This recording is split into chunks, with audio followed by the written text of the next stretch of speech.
салом дӯстон, имшабу рӯз бозори трансфери футболбозон гарм аст. Дар футболи тоҷик ҳам тағйироти ҷиддӣ мешавад. Як қатор бозингарон дастаҳои худро иваз мекунанд. ҷолиб ин ки ҳар сол як даста камтарак пул пайдо мекунад ва ҳамаи бозингароне ки аз истиқлол зиёдтӣ мекунанд ба ҳайати худ ҷалб менамоянд ва барои мавқеи ғайр аз якум, яъне рохат ба мусобиқаи дуюми Осиё даъвогар мешаванд. Имсол чунин даста равшани клуб хоҳад буд. Аз ин даста расман эълон карданд ки дар мавсими нав барои чемпионӣ мубориза мебаранд. Лекин мо медонем ки ин унвонро дастаи Истиқлол барои худаш ҳуҷҷат кардааст. Аммо дастаҳои боқимонда барои ҷойҳои баъдӣ талош мекунанд. Шумораи онҳо зиёд шуд. Хуҷанд, Артиш, Истаравшан ва акнун Равшани Регар. Мо бо ин суханҳои худ гуфтанием ки трансфери Тоҷикистонро ҳам пайгирӣ мекунем. Агар ин барои шумо ҷолиб бошад, дар комментария нависед. Мо ба пешниҳоди хабарҳои дигар оғоз мекунем.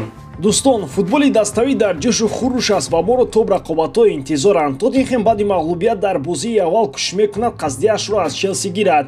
Дар Суперкубоки Италия Интер ва Ювентус байни ҳам рақобат мекунанд. Аммо бозии асосии соли 2022 ин рақобати Барселона бо Реал Мадрид аст. Кадом даста дар Эл Класико ғолиб мебарояд? Тамошои бозиҳоро бо 1х ҷолибтар кунед. Регистратсияи осон, пур кардани маблағ аз тамоми гӯшаву канори дунё. Вале аз ҳам муҳим, бонус то $100 дар аввалин пардохт бо промокоди AMG 0777. ҳамаи маълумото дар комментария. Ба ҳама муваффақият.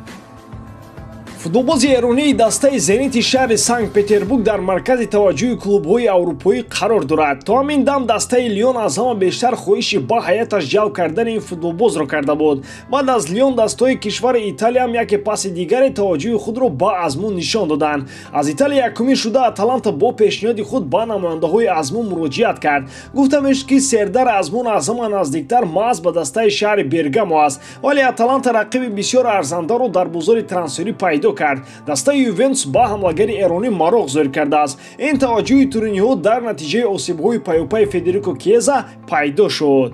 Сармураббии дастаи Юве мутахассиси итолиёвӣ Массимиано Аллегри ҷойгузини Кьезаро ҷустуҷӯ надорад, балки мехоҳад як бозингари универсалӣ ба дастаи шаҳри Турин ояд. Аз ин лиҳоз азмун ба ӯ даркор шудааст. Дар Ювентус ҳамлагароне мисли Моизе Кин ва Кайо қарор доранд ки гуфта мешавад азмун аз онҳо беҳтар хоҳад буд. Ҳамчунин ҳамлагари эронтаборро метавон бо нархи нисбатан арзон харидорӣ намуд. Аз ин нуқтаи назар ҳам ин трансфер барои бианконерҳо мувофиқ аст. Аз ҷиҳати бозӣ гирем, азмун кайҳост ки аз сатҳи премер-лигаи Русия гузаштааст. Чанд сол боз тақрибан дар ҳар равзанаи трансферӣ ӯро ба як дастаи гиреҳ мезананд, вале то ҳол клубе пайдо нашуд ки бо нархи арзанда дари петербургиёро так-так занад. Дар чунин шароит Ювентус ҳам маблағи ангуфтро барои харидани бозингари эронӣ сарф нахоҳад кард, чунки надорад. Лекин ба ҳар ҳол аз талабгорони дигари азмун ҳолати Ювентус беҳтар аст. ПСЖ кӯшишҳои худро барои тамдиди шаҳрномаи Мбаппе идома медиҳад. Парижиё таслим нашуда то охир талош мекунанд то ҳамлагари 23-соларо дар сафи худ нигоҳ доранд. Нигоҳи ПСЖ ҳам ба ин мавзӯъ акнун тағйир ёфтааст. Агар қаблан онҳо мехостанд ки Мбаппе дар сафашон бозӣ кунад, акнун кӯшишҳои тамдиди шаҳрномаи онҳо ба хотири бепул нарафтани ӯ мебошанд. Такрорам шавад хотиррасон мекунем ки тобистони соли гузашта Реал 200 миллион евро барои харидани ҳуҷумкунандаи фаронсавӣ пешниҳод карданд, лекин дар ПСЖ бо сари баланд ҷавоби рад гардонданд. Акнун чунин маблағро шайхон аз хазинаи Реал гирифта наметавонанд. Дар Париж аллакай дарк карданд ки рафтани Мбаппе танҳо масъалаи вақт аст. Онҳо кӯшиш хоҳанд кард то маблағе ба даст оранд. Аслан мо ба он рӯзе наздик шуда истодаем ки ПСЖ активи асосии худро метавонад бепул аз даст диҳад.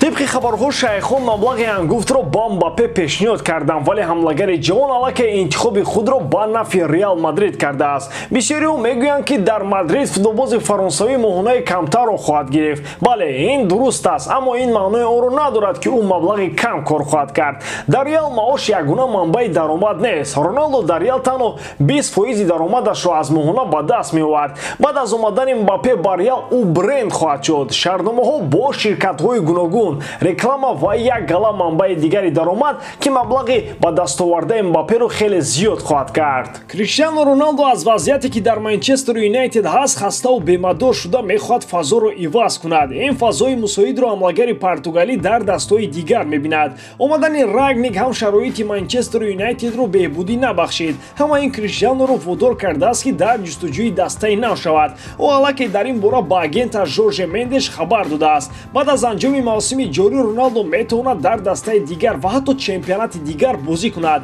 Бо дар назардошти ин ҳолат мишмишҳо атрофи гузариши ӯ ба дастаи Барселона боз пайдо шуда нафас ба нафас бештар мешаванд. Шароитро барои ин трансфер метавонад Жорже Мендеш фароҳам орад.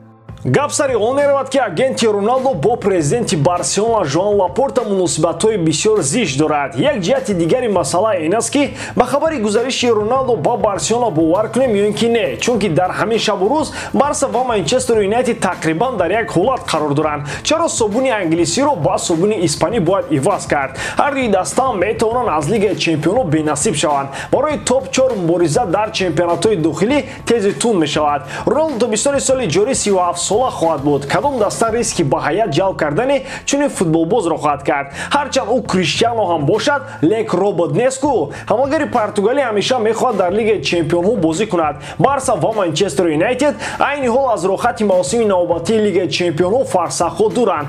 Шумо дар ин бора чӣ фикр доред дӯстон? Агар Криштиано Манчестер Юнайтедро тарк намояд, дар кадом даста мехоҳед ӯро бинед? Ба Реал Мадрид гузариши ӯ қатъиян ман аст. Пас чаро Роналдо тобистони гузашта Манчестер Ситиро не балки эмюро интихоб кард? Ин саволест ки то ҳол ҷавоб пайдо накардааст. Дар ҳамон ҳолат шумо вариантҳои худро дар комментария нависед.